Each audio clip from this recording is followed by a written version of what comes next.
Assalamualaikum warahmatullah.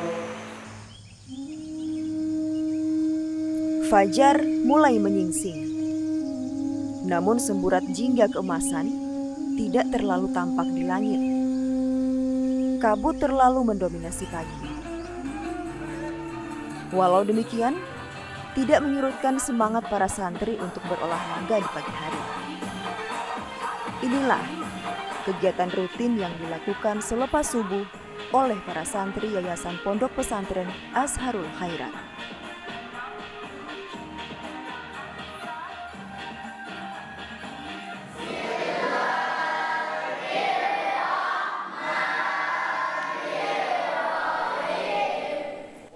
Berawal dari sebuah taman pendidikan Al-Quran di tahun 2016, antusias masyarakat semakin besar untuk menitipkan anak-anaknya belajar di tempat ini. Bukan hanya sekedar mempelajari dan menghafalkan Al-Quran, namun juga ilmu agama lainnya, hingga belajar bahasa Arab. Metode pendidikan pun berubah menjadi pesantren akhir pekan, di mana para santri belajar selama 2 hari penuh, bahkan menginap. Melihat semangat para santri inilah semakin memotivasi untuk menghidupkan ilmu-ilmu agama dan membentuk sebuah lembaga resmi yang mewadahi kegiatan belajar mengajar.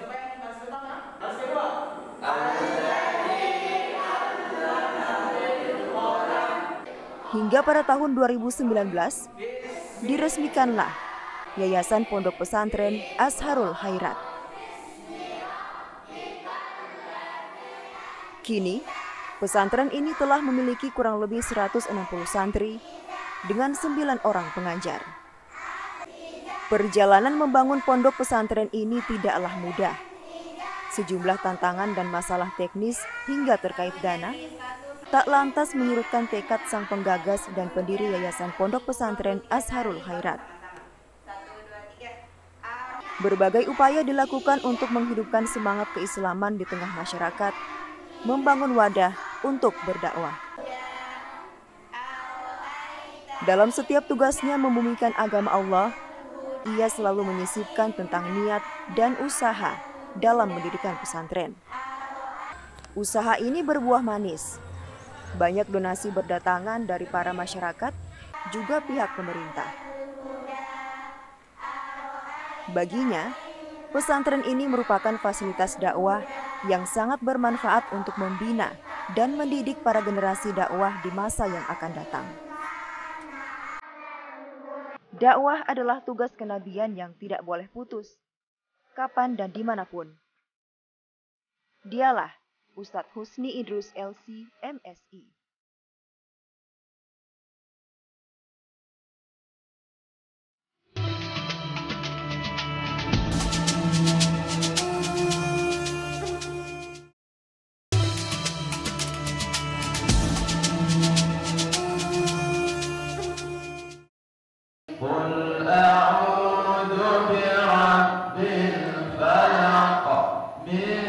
Dakwah mengajak kepada agama Allah merupakan tugas para nabi.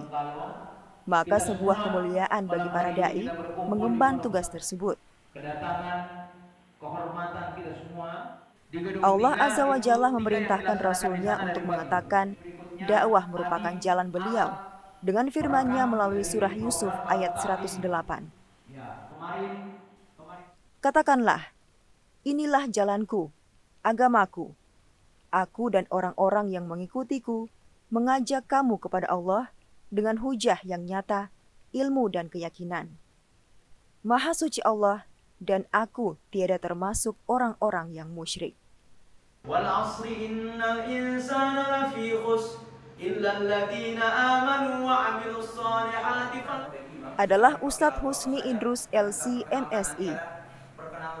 Pria kelahiran Gorontalo 23 Februari 1983. Ia memilih mengabdikan diri untuk meneruskan tugas kenabian, menghidupkan semangat keislaman di tengah masyarakat.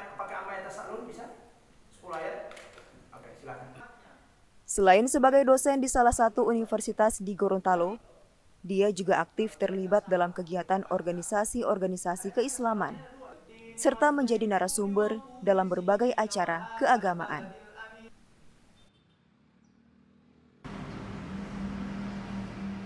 Bisa memberikan manfaat, juga inspirasi tersendiri buat kita sekalian, terutama dalam membangun peradaban Islam, peradaban kemanusiaan yang berbekal ilmu yang diperoleh semasa mengenyam pendidikan agama di Universitas Al-Azhar Kairo Mesir dan Universitas Sains Al-Quran di Jawa Tengah, Ustadz Husni Idrus menjadi salah satu dai kebanggaan Provinsi Gorontalo.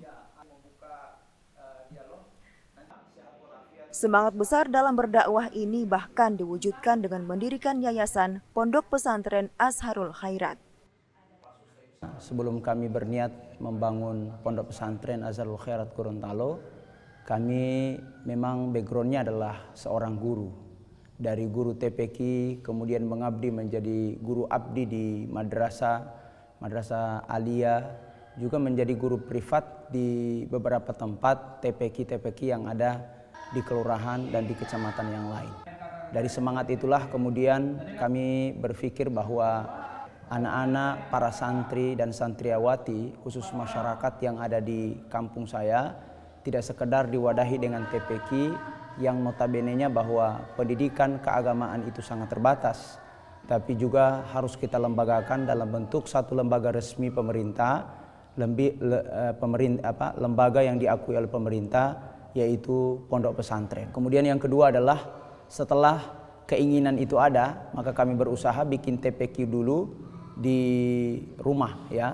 Di rumah ada 10 orang, ada 12 orang, bahkan sudah bertambah di awal tahun itu sampai pada 20 orang.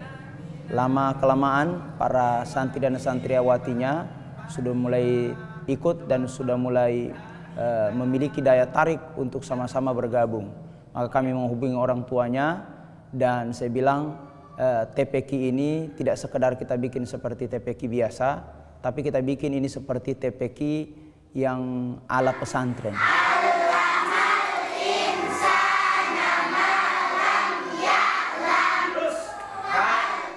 Bagi Ustadz Husni, dakwah dan pesantren adalah dua hal yang tidak bisa dipisahkan. Dakwah adalah suatu kewajiban, dan baginya dakwah harus diorganisir melalui lembaga yang disiapkan untuk pemberdayaan dalam mewujudkan kader-kader penerus yang kuat. Hal inilah yang memupuk semangat Ustadz Husni untuk menghadapi segala tantangan, mewujudkan cita-citanya mendirikan pesantren. Alam yajid, dal yang mati, bukan alam yajidika, bukan yajidika. Alam yajidka yatiman fa'awa. Begitu ya? Sebuah kebaikan itu pasti dia harus berhadapan dengan suatu halangan. Yang takut kita mengatakan halangannya itu zalim, kezaliman, tidak. Tapi bahwa memang kebaikan harus dia berhadapan dengan hal-hal yang kontra kebaikan. Maka di antara halangan kita adalah ya, dari sejak kita membangun proses pembangunan awal ini, masyarakat itu ketika kita sosialisasi tentang sedekah, awalnya kita katakan kita meminta bantuan. Ada yang mengatakan, kenapa harus minta bantuan kita mau bikin pondok pesantren? Kenapa harus mengemis sama orang lain? Kenapa harus meminta sama orang lain? Bukankah pondok pesantren itu bisa berdiri sendiri? Kita dilihat seperti pondok pesantren ini sudah besar. Sementara dalam proses pembangunan kita butuh orang lain. Tapi tantangan ini tidak mengecilkan semangat kita untuk membangun. Kita hadapi tanpa kita harus cemooh. Tapi lambat laun, alhamdulillah kesadaran mereka ada. Mereka datang dengan donasi mereka.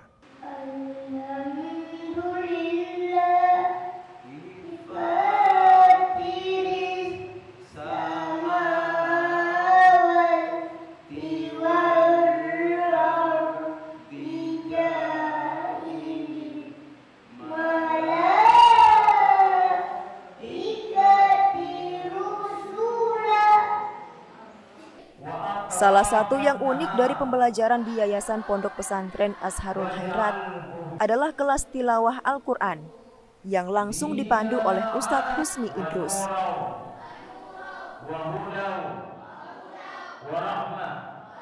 Hal ini sesuai dengan latar belakang Ustadz Husni sebagai salah satu qori nasional yang telah memenangkan sejumlah perhelatan musabaqah tilawatil Quran, baik di tingkat nasional maupun di Kairo, Mesir. Ia bahkan telah menerbitkan sejumlah buku, seperti Khutbah Jumat Modern Menjawab Kegelisahan Umat, Negara Islam versus Negara Tuhan Perspektif Yusuf Al-Qaradawi, Membumikan Islam dalam Tradisi Gorontalo, Menuju Pintu Ar-Rayyan, Seni Berpuasa dan Berhari Raya, serta Sabda Langit untuk Kebutuhan Bumi.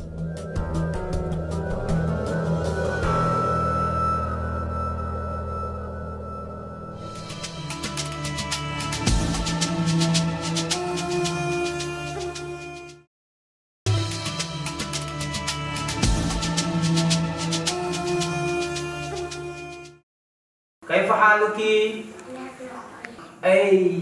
Pintar dia. Man abuka? Siapa bapakmu? Ustadz Husni Idrus MND. Wih, pintar Arab.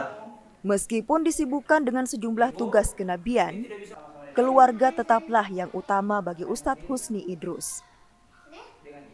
Ia dikenal sebagai sosok yang hangat bagi ketiga anaknya, Khiar El-Masiri, Hilwah El-Imaniyah, dan Muhammad Hayyan Ibnul Qari. Selepas maghrib, jika tidak ada kegiatan di luar rumah, Ustadz Husni selalu menyempatkan waktu untuk mengajari ketiga anaknya. Bukan hanya sebagai seorang ayah, namun juga sebagai seorang guru. Imam Yasha. Oke. Nanti kalau dapat hafal 1 juz, Abi kasih hadiah. Minta. Masya Allah. Ayo. Oh ya, mau makan. Mau makan ya? Makan apa? Kita makan di dapur. Ayo. Oh, Makanan ada pelajaran apa tadi? Ada pelajaran apa? Yuk, kalian. Bagi sang istri Zulfiah Marjun, Ustadz Husni adalah teladan dalam keluarga. Setiap hari di tengah kesibukannya, Ustadz Husni selalu menyempatkan waktu untuk pulang ke rumah, makan bersama keluarga, dan menyuapi ketiga anaknya dengan penuh kasih. Ustadz itu adalah sosok yang menjadi teladan untuk kami di keluarga, karena memang keseharian beliau di rumah itu semuanya kita jadikan contoh dari sikap. Bisa dikatakan kita mengambil contoh semua, dan anak-anaknya itu mencontohi beliau. Tidak pemarah, suka bercanda, apalagi dengan anak-anak. Yang saya kagumi dari Ustadz sendiri, orangnya sosok yang semangat dakwahnya itu luar biasa. Jadi itu yang menjadi panutan saya, menjadi motivasi saya untuk mensupport, memberikan semangat dengan dakwahnya. Karena memang semangat dakwahnya itu semakin hari justru semakin bertambah. Ada pesan-pesan tertentu yang memang selalu disampaikan bukan hanya ke saya, bahkan ke anak-anak. Yang pertama, jangan pernah tinggalkan sholat. Jangan pernah mengurangi niat baik kita. Dan beliau selalu meminta agar kita itu selalu diistiqomahkan dalam berbuat kebaikan ini. Karena memang kita baru dari sejak 2016 ada buka TPQ ini, jadi katanya kalau bisa niat itu jangan pernah dikendorkan. Kita tetap berniat untuk berdakwah, kita tetap niatkan hati ini dalam pendidikan, karena ini bagian visi misi dari pengaplikasian keilmuan kita, karena memang basicnya Ustadz memang seorang guru. Jadi beliau selalu berpesan, hampir setiap biasanya sebelum tidur itu selalu berpesan, niat jangan pernah dibengkokkan sedikit pun. Jadi tetaplah istiqomah dalam berbuat kebaikan.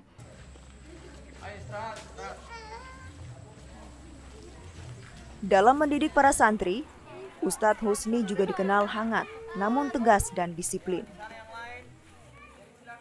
Bahkan beliau tidak pernah membedakan para santri dan anak-anaknya. Bagi Ustadz Husni, para santri sudah seperti anaknya sendiri. Diapresiasi saat berprestasi dan diberikan hukuman saat berbuat kesalahan. Bahkan dengan kemampuan mendidiknya, ia mampu memotivasi para santri untuk menjadi generasi yang mencintai Al-Quran. Ustadz Husni kalau dengan anak-anak baik, kadang disayangi, kadang juga diberi hadiah, dan lain-lain.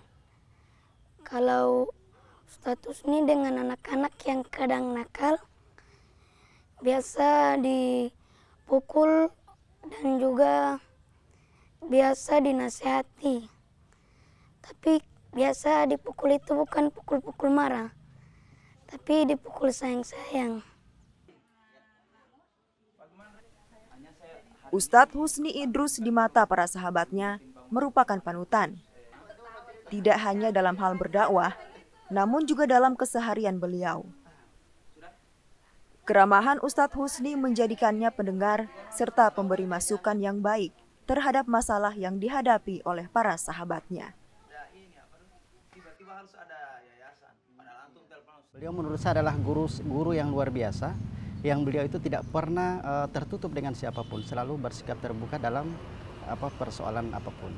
Selain itu beliau juga adalah orangnya ramah, ya kan, orangnya juga tidak mudah tersinggung, sangat luar biasa, dan beliau ini adalah orang yang sangat inspiratif sekali.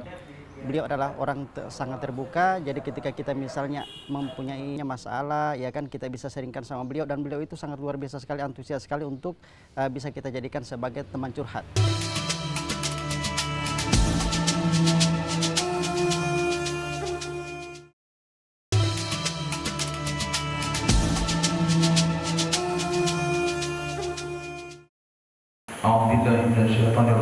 Bismillahirrahmanirrahim. Alhamdulillahirabbil alamin wa tawassalu bi nabiyyika rasulika Muhammadin. Dalam hadis riwayat Tirmizi, Rasulullah Shallallahu Alaihi Wasallam bersabda, "Sampaikanlah dariku meskipun hanya satu ayat." Hadis ini melandaskan pada kewajiban untuk berdakwah yang berlaku bagi setiap muslim laki-laki dan perempuan.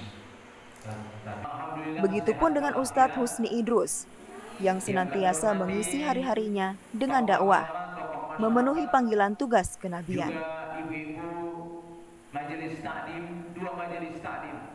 Keberadaan Yayasan Pondok Pesantren Azharul Khairat menjadi bukti keseriusan beliau dalam berdakwah. Keistiqomahan beliau tidak untuk mengharap imbalan apapun, melainkan keridhaan dari Allah Subhanahu wa Ta'ala.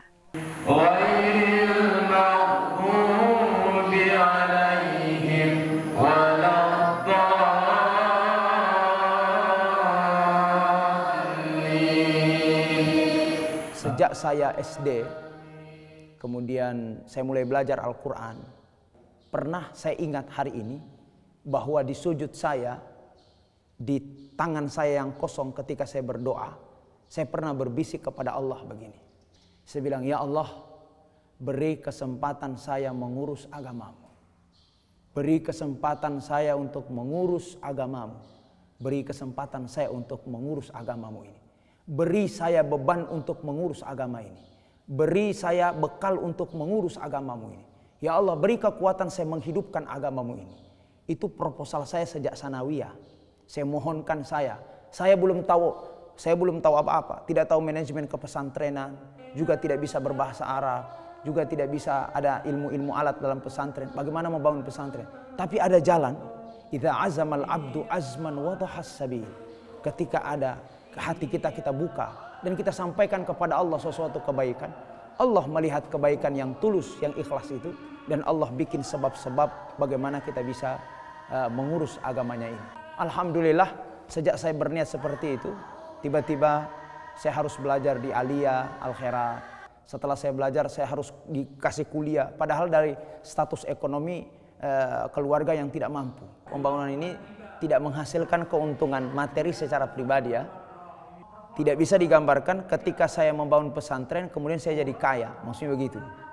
Malah Setiap orang yang merintis sesuatu, terutama pondok pesantren, ini kita tidak tahu dari mana rezeki. Saya dalam 1 minggu itu berpikir bagaimana 1 minggu itu saya sudah ada di tangan saya, minimal hari Jumat sudah ada uang 5 juta untuk membayar para pekerja. Di setiap minggu dalam setahun ini, Masya Allah. Tapi luar biasanya, saya yakin dengan firman Allah, in tansurullaha yansurukum wa yuthabbit aqdamakum. Jika engkau menolong agama Allah, maka Allah akan menolong kehidupanmu, wa yuthabbit aqdamakum, dan akan menetapkan, akan memastikan, akan menyempurnakan apa yang menjadi cita-cita kita. Dan itu saya terasa, Masya Allah. Salamun hiya hatta matla'il fajr. Setiap pilihan memiliki konsekuensi dan tantangan masing-masing. Begitupun ketika menetapkan jalan dakwah sebagai pilihan.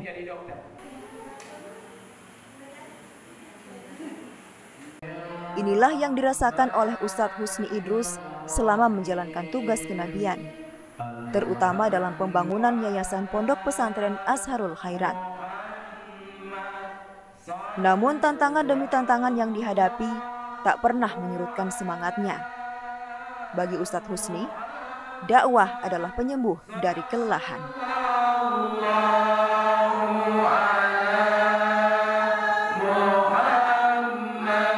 Pernahkah saya merasa capek? Jelaslah. Ya, Masya Allah.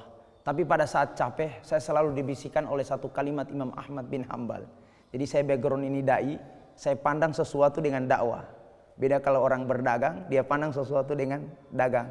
Orang bisnis, dia pandang dengan bisnis. Saya selalu karena dengan agama, saat saya capek, seorang sahabat Imam Ahmad bin Hambal pernah tanya. Dia bilang, wahai ya mu'allim, mata nastarih. Kapan kita harus istirahat? Apa yang dia katakan? Nah, wahai muridku, hari ini belum ada pertanyaan dan belum ada jawaban, kita harus istirahat. Terus kapan kita harus istirahat? Kita akan istirahat nanti saat kaki kanan kiri kita sudah ada di dalam surganya Allah. Artinya surga itu masih jauh saat kita masih ada di dunia. Tapi bagaimana memindahkan ilustrasi surga Allah di akhirat, kita bikin surga di dunia. Itulah yang kemudian Nabi bilang, baiti jannati, rumahku adalah surgaku, keluarga adalah surgaku. Bismillah. 1, 2, 3. Bismillah.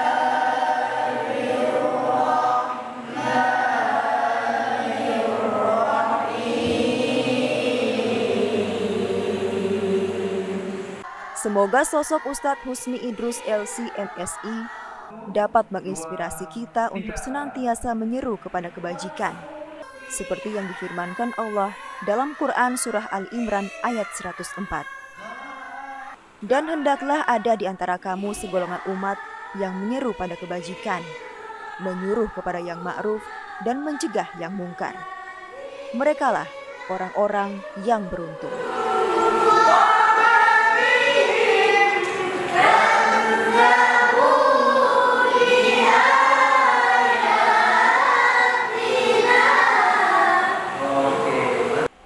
Semoga Allah senantiasa membimbing kita kaum muslimin agar istiqomah menunaikan kewajiban dakwah dan meraih keutamaan yang dijanjikan.